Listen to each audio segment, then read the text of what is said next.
Hello my dear students and my dear friends.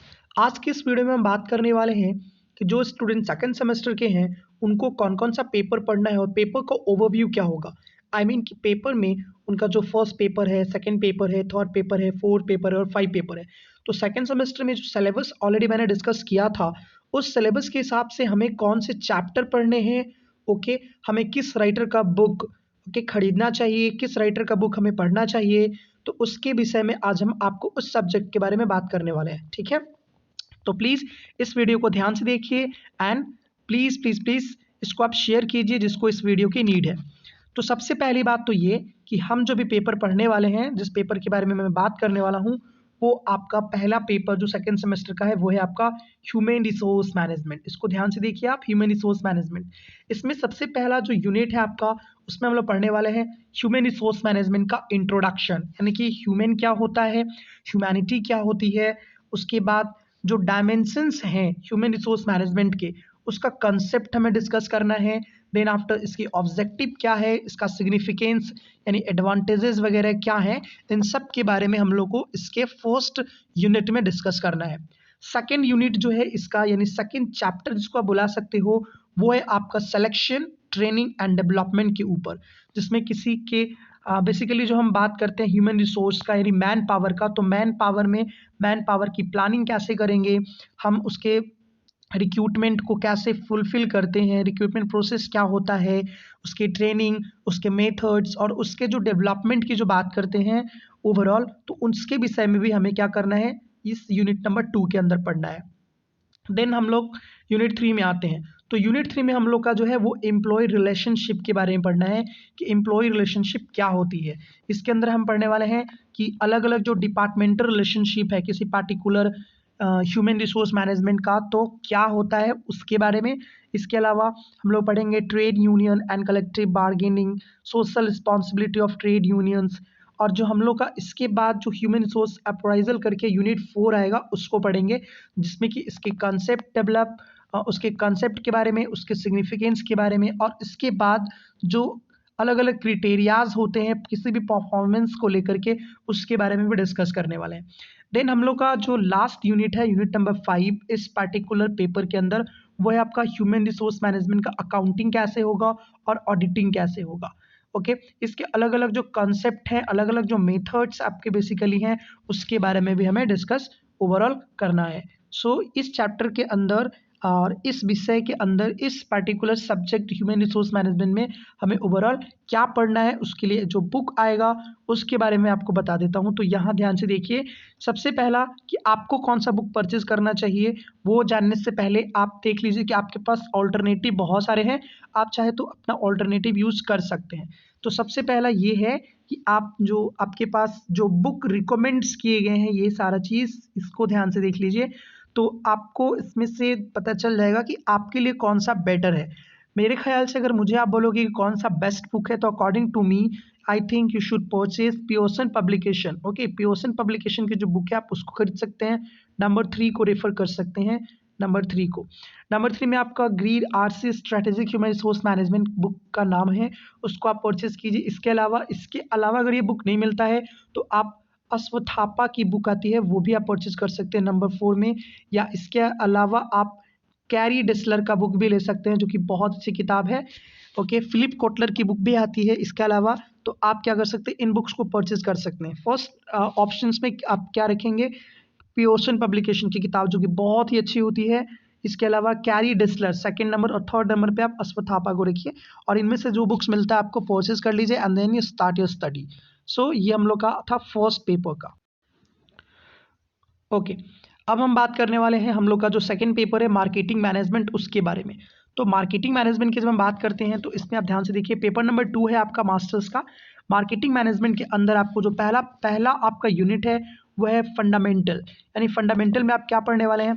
ये marketing management बिल्कुल ही नया management का आपका पार्ट रहेगा, जिसमें कि हम लोग बायर्स एंड सेलर के व्यू से भी पढ़ने वाले हैं, कंज्यूमर, ठीक है, इंडस्ट्रियल मार्केट, मार्केट सेगमेंटेशंस क्या होते हैं, ये सब, इसका स्कोप क्या है, इसका नेचर, इसके कंसेप्ट, यानी फंडामेंटल जो कंसेप्ट डेवलप करनी है, हमें बिल्डअप करनी है, वो इसी आपके यूनिट फर्स्ट से करनी है।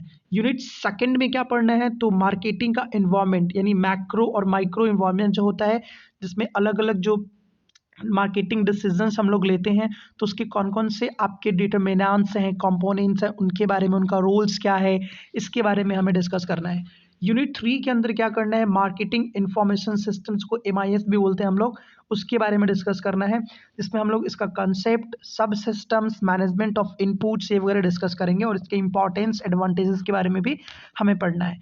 कंज्यूमर बिहेवियर ये हम लोग ऑलरेडी डिस्कस कर चुके हैं, बाकी प्रीवियस क्लासेस के अंदर भी पढ़े हुए हैं, तो यहाँ पे आपका उसका अंडरस्टैंडिंग करना है। कंज्यूमर बिहेवियर का मतलब मीनिंग के बारे में जानना है, हमें कंसेप्ट डेवलप करने हैं। अलग अलग फैक्टर्स होते हैं जो कि क्या करते हैं, कंज्यूमर बिहेवियर को इन्फ्लुएंस करते हैं, तो उसके बारे में भी डिस्कस करनी है हमें। देन आफ्टर हम लोग का यूनिट 5 जो है वो है हम लोग का मार्केटिंग मिक्स बोल करके, इसमें क्या करना है हम लोग को, तो अलग अलग जो कॉन्सेप्ट है वो भी डिस्कस करना है, सब मिक्सेस ऑफ मार्केटिंग मिक्स के अलावे।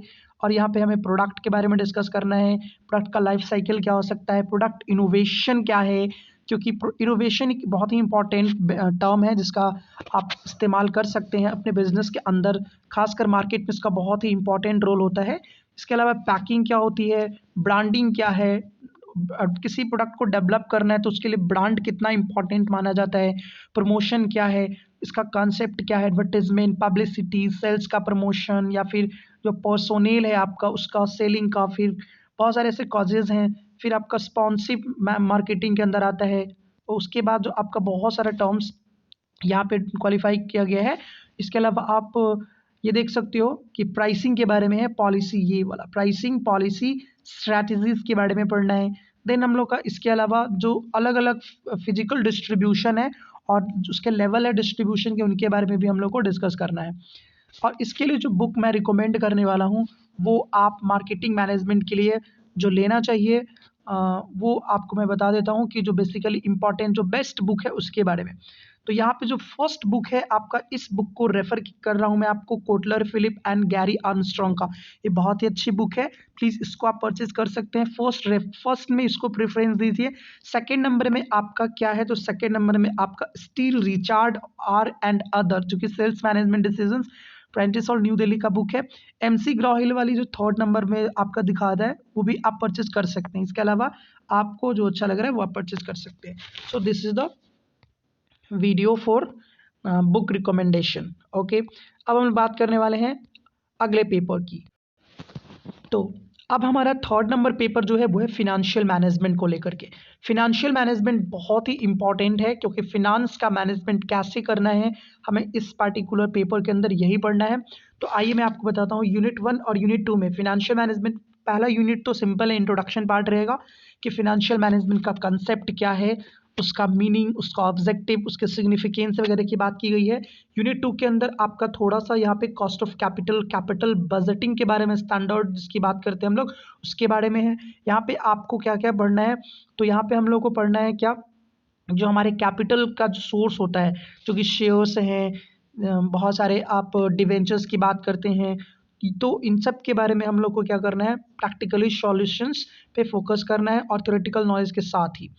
इसके बाद यूनिट थर्ड में हम लोग का कैपिटल स्ट्रक्चर को लेकर के, कैपिटल स्ट्रक्चर को भी आप ध्यान से देख सकते हैं, ये वाला पार्ट में मैं डिस्कस कर रहा हूँ। इसमें क्या है आपका, इसमें आपका सिंपल है, traditional approach of capital structure, कि पहले के टाइम में कैपिटल स्ट्रक्चर का मतलब क्या होता था। हाइपोथेसिस है, factors affecting capital structures, leverage, operating leverage, financial leverage, combined leverage, measurement of leverage, ये अलग अलग न्यू टर्म्स आप लोग को पढ़ने पड़ेंगे मास्टर्स के अंदर। यूनिट 4 के अंदर हम लोग को क्या पढ़ना है, तो यूनिट 4 के अंदर आप देख सकते हो मैनेजमेंट ऑफ इनकम, इनकम का मैनेजमेंट कैसे करेंगे उसके बारे में है। एंड देन आपका इसमें अलग अलग आपको मॉडलिंग्स के बारे में, मॉडल के बारे में पढ़ाया जाएगा, तो आप इसके बाद मॉडल के बारे में पढ़ोगे। देन यहाँ पे आपको जो अलग अलग पॉलिसीज़ के बारे में है, अलग अलग डिटर्मिनेंट्स, जो कि आपके फैक्टर्स होते हैं जो किसी पॉलिसी को अफेक्ट करते हैं, तो उसका मतलब क्या होता है, तो उसके बारे में आप पढ़ोगे। कॉन्सेप्ट पढ़ोगे, डिविडेंड के टाइप्स के बारे में पढ़ोगे, तो ये सब है। यूनिट 5 के अंदर क्या है, तो यूनिट 5 के अंदर मैं बता दूं आपको, यूनिट 5 में हम लोग को क्या पढ़ना है, यूनिट 5 में हम लोग को जो वर्किंग कैपिटल उसके मैनेजमेंट के बारे में डिस्कस करना है, कि वर्किंग कैपिटल जो है बेसिकली, तो वर्किंग कैपिटल में क्या होता है, कि उसका मीनिंग क्या है, उसके सिग्निफिकेंस क्या है, वर्किंग कैपिटल के टाइप्स के बारे में, और उसके डिटर्मिनेंट्स कौन कौन है, यानी उसको कौन कौन से ऐसे फैक्टर्स हैं जो कि वर्किंग कैपिटल को अफेक्ट करते हैं, उसके बारे में डिस्कस करनी है। इसकी जो बुक के रिकमेंडेशन की हम बात करते हैं तो इसमें आप किस बुक को परचेज कर सकते हैं, तो ये बेसिकली बुक आप चाहे तो सबसे ज़्यादा अच्छा तो मेरे ख्याल से यही रहेगा कि आप ICAI के अगर स्टूडेंट हैं तो आप उसका बुक ही रेफर कर सकते हैं। ओके, फाइनेंशियल मैनेजमेंट को लेकर के बहुत अच्छी किताब होती है उनकी, टू दी पॉइंट लिखी होती है। इसके अलावा अगर आप चाहे तो जो रिकमेंडेड किताब है आपके यूनिवर्सिटी के कॉलेज के द्वारा वो भी ले सकते हैं। यहाँ पे सबसे अच्छी बुक जो मैं बताना चाहूँगा आपको वो है आपका MC ग्रोहिल वाला जो बुक आएगा, इसमें वो वाला, इसमें दो है टाटा MC ग्रोहिल का। इसमें आपका एक है खान MY एंड अदर करके और एक चंद्र प्रसाना करके बुक है, वो आप ले सकते हैं। इसके अलावा जो आपका भट्टाचार्य H करके है उसका भी आपका वर्किंग कैपिटल मैनेजमेंट का अच्छी किताबें आती हैं, तो आप उसको भी रेफर कर सकते हैं, राइट। इसके बाद हम लोग बात करने वाले हैं, जो हम लोग का नेक्स्ट पेपर है वो है आपका कॉर्पोरेट लीगल फ्रेमवर्क। ओके, तो कॉर्पोरेट लीगल फ्रेमवर्क बहुत ही इंपॉर्टेंट है क्योंकि आपको लीगल नॉलेज के बारे में यहाँ पे आपको फोकस कराया जाएगा। इसमें आपका जो है सबसे पहला कंपनीज एक्ट के बारे में पढ़ना है यूनिट 1 के अंदर, और यूनिट 2 के अंदर शेयर कैपिटल के बारे में पढ़ना है। फिर मीटिंग एंड मैनेजमेंट, ये सारे के सारे पार्ट जो हैं वो कंपनीज एक्ट के ही अंदर आते हैं बेसिकली।